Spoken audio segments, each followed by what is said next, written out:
So, ayan sila oh. Ayan. Tara. Ito yung itlog nila for today. So may 4 dito. Makakakuha pa tayo mamaya mga ka-agri.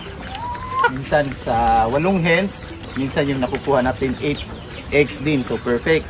Minsan yung pinakamababa nila 5 sa coop na to. 3 lang.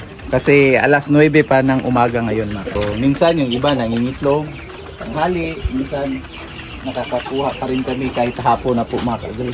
Mayroong isa dito sa coop, isa dito, 3. So kahapon mga ka-agri, 29 yung na-harvest nila ni Walito kahapon. May isang hen lang po na hindi nangitlog. So almost perfect sila kahapon. Meron ding araw na perfect talaga, 30 talaga yung makukuha natin sa isang buong araw.